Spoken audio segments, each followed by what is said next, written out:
ያስፈልጋታልን ወይስ አያስፈልጋትም የሚለውን ጥያቄ የሚመለከት ሲሆን የኒውክሌር ኃይል አዎንታዊና አሉታዊ ተጽዕኖዎችን እንዲሁም ኢትዮጵያ ከሩሲያ ጋር ያደረገችውን ስምምነት የምናይ ይሆናል። አብራችሁ ቆዩ።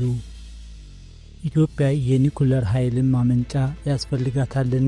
የኒውክሌር ኃይል ለአዳጊ ሀገራት እድሎችና ጉልህም ተግዳሮቶችን አካቶ የያዘ ቢሆንም የኒውክሌር ኃይልም ኢኮኖሚያዊና እድገትን ለመደገፍ እና ከካርቦን ነፃ የሆነ አስተማማኝ ኃይልን ለማግኘት ይረዳል። ነገር ግን ማብለያውን ለመገንባት ከፍተኛ ወጪ ይጠይቃል። የሕግ ማዕቀፎችን ጥብቅ ጥንቃቄ እንዲሁም ትልቅና የተረጋጋ የኤሌክትሪክ መረቦችን ይፈልጋል። ኢትዮጵያ የኒውክሌር ኃይል ማመንጫ ልማትን በተመለከተ ከሩሲያ ጋር በጋራ ለመስራት መስማማቷን በቅርብም ገልጻለች። ጠቅላይ ሚኒስትር አብይ አህመድም በይፋዊ የፌስቡክ ገጻቸው ላይ እንዳሰፈሩትም ስምምነቱን በተለይም ለማህበረሰብ አገልግሎት የሚውልም ንጹህ ኃይልን ለማቅረብ የጋራ የኒውክሌር ኃይል ማመንጫን ማልማትም ላይም ያተኩራል። ስለ ኒውክሌር ኃይልም ሲነሳ በአብዛኛው ከሰላማዊ ጠቀሜታውም ይልቅ ለጦርነት የመዋሉ ጉዳይ ተደጋግሞ ይነሳል። እናም ስምምነቱ በስጋትም የተመለከቱትም አሉ። በኢትዮጵያ የኒውክሌር ሳይንስ ማህበረሰብ መስራች እና ስራ አስፈጻሚ የሆኑትም አቶ አስቻለውም አለሙ በኒውክሌር ኃይል ላይ ያለውንም አመለካከትን አሉታዊ መሆኑን ይገልጻሉ። ስለሆነም ማህበረሰብ ይህንን አመለካከትን ለመቀየር እየሰራ መሆኑን ያስረዳሉ።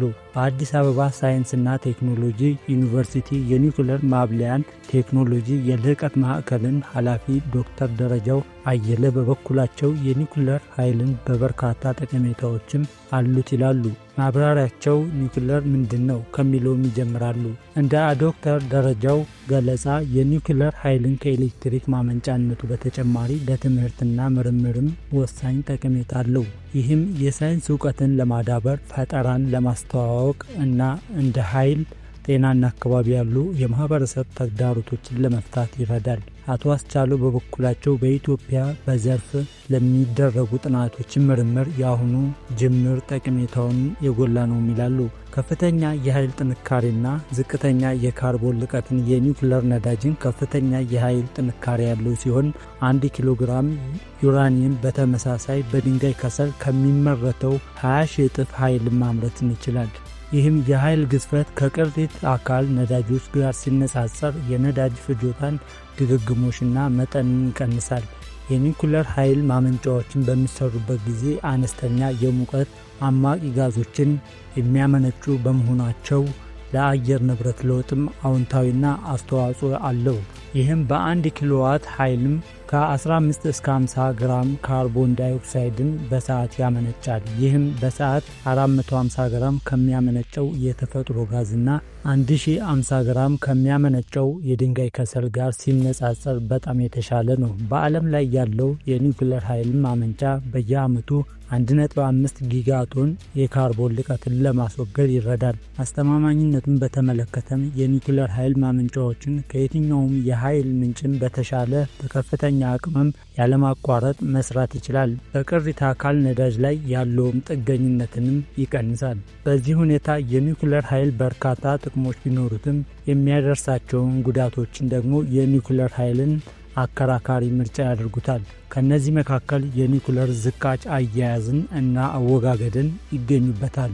የኒውክሌር ኃይል ማመንጫዎችን የራዲዮ አክቲቭ ቆሻሻና ተረፈ ምርትን አላቸው። ይህንንም አደገኛ ቆሻሻን ለማስወገድ አዳዲስ የማከማቻ ቦታዎችን መገንባት አለባቸው። የረጅም ጊዜ የማስወገጃ መፍትሄዎችን ደግሞ ውስብስብና ውድ ናቸው።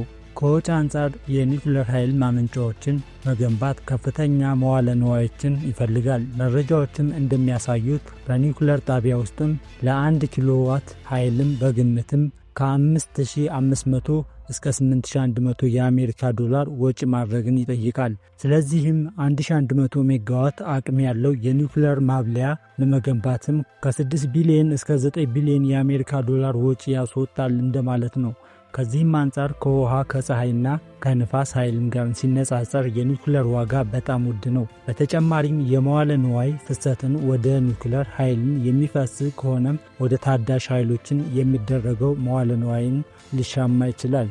የዩራኒየም ሀብት ውስንነቱ ለኒውክሌር ኃይል ማመንጫዎቹ ዋናው ንጥረ ነገር የሆነው ዩራኒየም ውስን ሀብትም መሆኑን ሌላው ተግዳሮት ነው። የዓለም የኒውክሌር ማህበር እንደገለጸውም አሁን ያለው ሀብትም በአሁኑ የፍጆታ መጠን ለ90 ዓመታት ያህልም የሚያገለግል ነው። ነገር ግን የኒውክሌር ኃይልን አቅም ካደገ ሀብቱ በፍጥነትም ሊያልቅ ይችላል። ከዚህም አንጻርም የኒውክሌር ኃይል ለዓለም የኃይል ፍላጎቶች ሙሉ በሙሉ መፍትሄ ባለመሆኑ አማራጭ ታዳሽ ሀብቶችን አዋጭ ሆነውም ይታያሉ።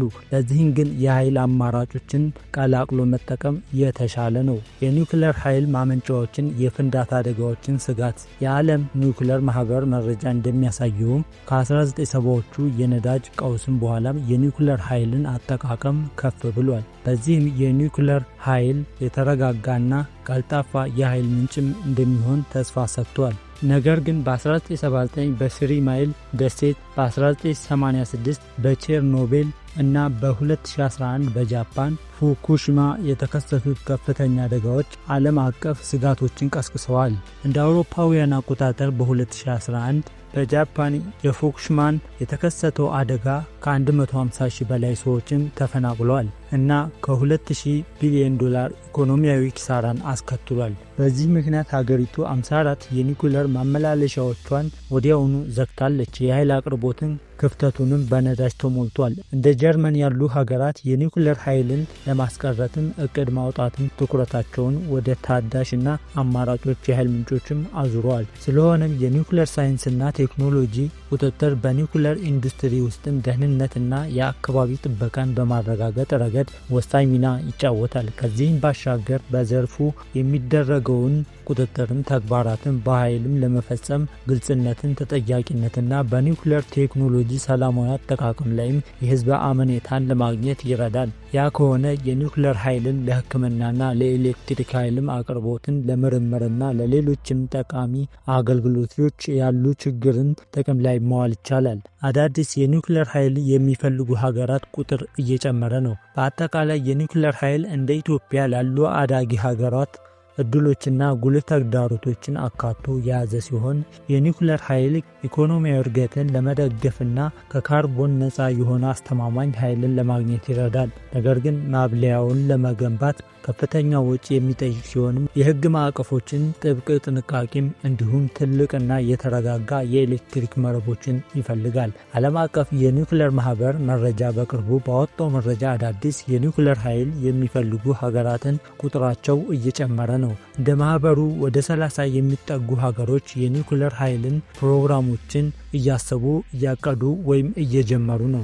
የትኞቹ የአፍሪካ ሀገራት የኒውክሌር ኃይልን ይጠቀማሉ? ደቡብ አፍሪካ ብቸኛዋ የኒውክሌር ኃይል ማመንጫን የኮበርግ የኒውክሌር ኃይል ጣቢያን ያላት አፍሪካዊት ሀገር ነች። ግብጽ በአሁኑ ወቅትም የኤልዳባ የኒውክሌር ኃይል ማመንጫን ጣቢያ ከሩሲያ ጋር በመገንባት ላይም ትገኛለች። ኒጀር፣ ጋና፣ ናይጄሪያ፣ ኡጋንዳ፣ ኬንያ እና ዚምባብዌ የመሳሰሉት የአፍሪካ ሀገራት ከሩሲያ ጋር በዚሁ የኒውክሌር ጉዳይ ስምምነት ላይ ደርሰው የኒውክሌር ኃይልን ለኤሌክትሪክ ኃይልም ለማዋልም ጥረትን በማድረግ ላይ ይገኛሉ።